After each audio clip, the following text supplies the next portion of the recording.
It is Saturday, March 20th. It is a sports fan's dream. Welcome into the Early Edge. We've taken the show on the road to Florida. That's right. I am the coach. We are powered by SportsLine, as always. Coming off an 8-3 Friday. We're killing it. We had 2 shows Friday, 2 more shows today. And before we even get started, the Maestro was perfect on Friday. That means we give away 2 year-long subscriptions to SportsLine. So right now, pay attention. Get those ears open. Tony G, 757. He had Oral Roberts in his best bet. Maestro goes perfect. You want a year-long subscription. We'll be reaching out to you. And also, Lisandro Flores had the over. Thaddeus Young, 11.5 rebounds and assists. That hit. So you win as well. And you're probably wondering, Coach, how do I win?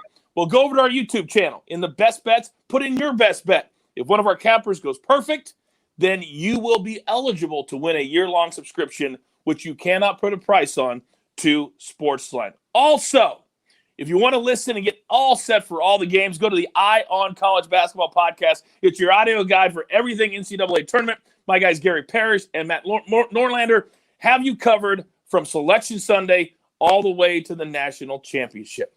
But you're saying, Coach, shut up. Get to your picks. That's what we're going to do right now. Let's bring in my cappers. Oh, we've got 2 shows today, AM and PM. Right below me, he is the Zack attack. Zack Cimini. Good morning, sir. Good morning, Coach. Yes, I'm real excited to do 2 shows today. My first time doing it. Let's go. You got to pace yourself with 2 shows. We got to pace ourselves. Your energy is so hot. Pace yourself.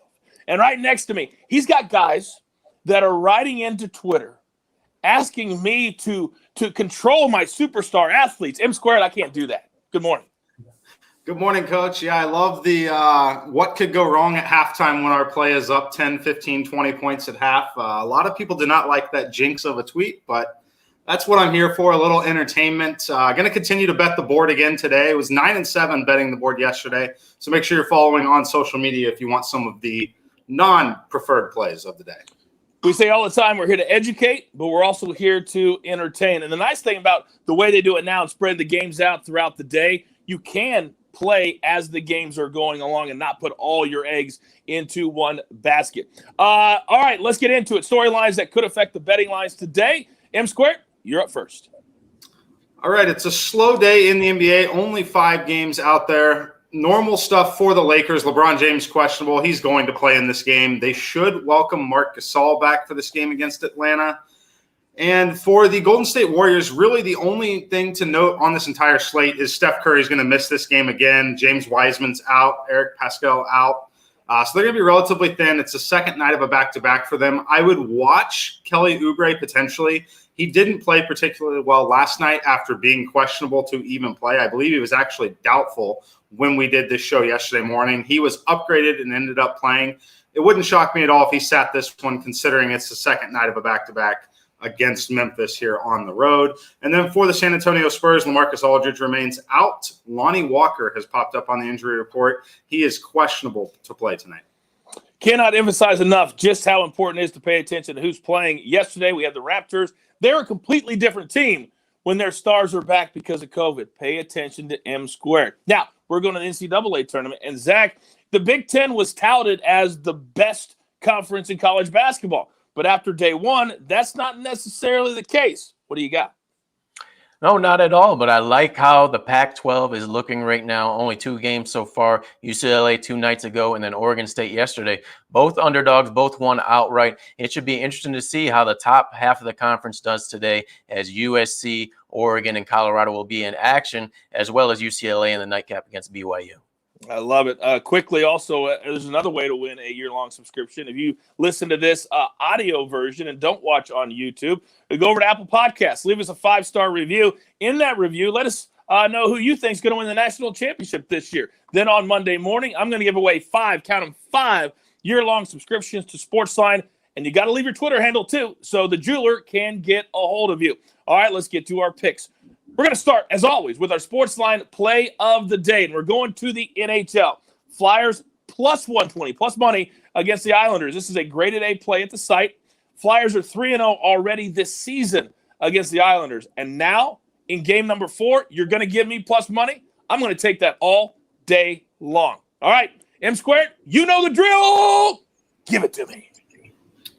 All right, Coach, we're going to start with a game that's very popular in terms of one that people want to bet, it seems, this week, and that's going to be Virginia versus Ohio. I'm going to be on Virginia -7. I know Ohio has been a very trendy pick here as everyone wants to look for that upset. Everyone wants to pick on the team that has had a little bit of COVID issues. However, this game reminds me of that Winthrop-Villanova game last night where one team is just obviously the better team.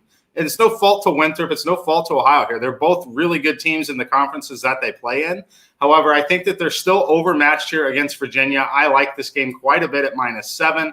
We might see even more pushback down to 6.5 at some point as people tend to bet that other side there. But I'm on Virginia here -7. I make it 9.2 in my simulations.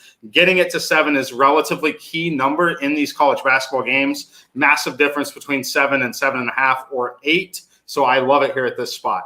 Second game, Oklahoma against Missouri. You can get this game -1 or a pick 'em. It's been hovering around -1, +1, pick 'em. Very similar in terms of those numbers being key numbers. But I like Oklahoma here. I think that they've played a little better schedule. I think that their play in the Big 12 has equipped them well for this matchup with Missouri. I know that Davion Harmon is out for this game for them, which is the reason they're not favored by 5 or 6 points, frankly, in this spot. But I like them to go out there and get the win in this round 1 matchup for them. And then my final play, UCLA. I was on UCLA in the play-in game against Michigan State. I'm on them again here at +4 as my simulations only make this game essentially a pick 'em. It's less than a point, so I like it quite a bit. I think these two teams are maybe two of the more evenly matched teams in this round of play.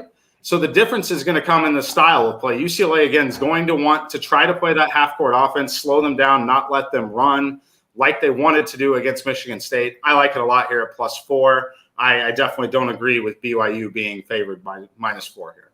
Yeah, I also think when you got a team that played on the play-in game, and now because of the way they're doing the tournament this year, UCLA didn't have to travel really anywhere. So they already get that first game under their belt. Difficult, yes, but now they're already got their mojo going. BYU, this is their first game of the tournament. All right, it's easy to get wrapped up in the NCAA tournament, but I put my man Zack on something outside of the NCAA tournament. Zack, what do you got?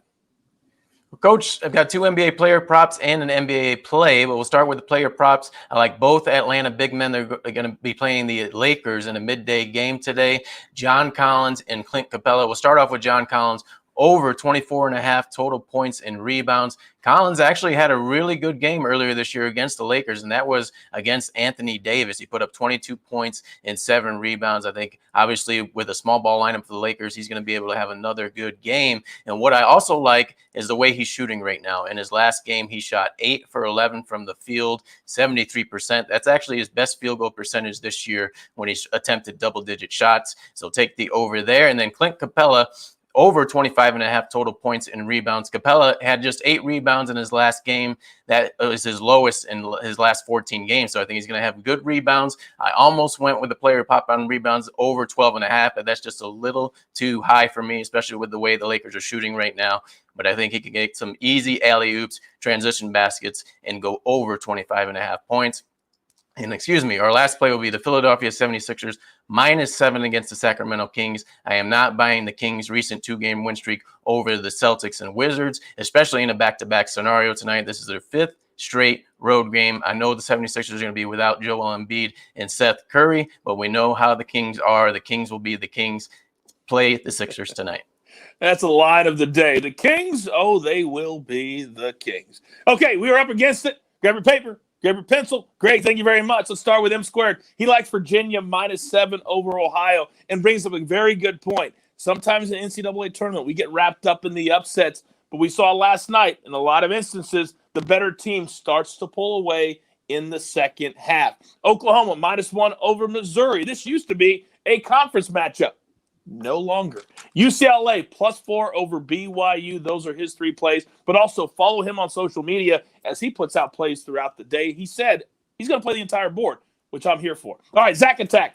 He's going outside of the NCAA tournament. A couple of player props. John Collins over 24.5 points and rebounds combined. Clint Capella over 25.5 points and rebounds combined. And then the Sixers giving 7. They're actually not a bad team without Joel Embiid in the lineup, taking on the Kings, who are playing back-to-back road games. And then our SportsLine play of the day, Flyers plus 120 against the Islanders. Couple of nuggets. We have an afternoon show today. We'll be doing it live around 3:30 Eastern time. Turn on those notifications so you know exactly when it drops into your feed.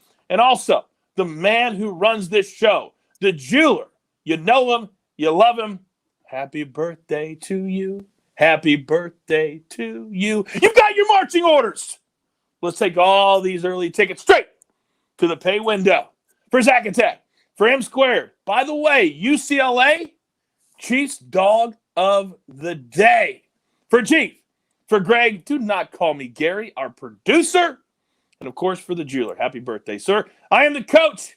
You don't get any better than this. This is why we do it. This is what we love.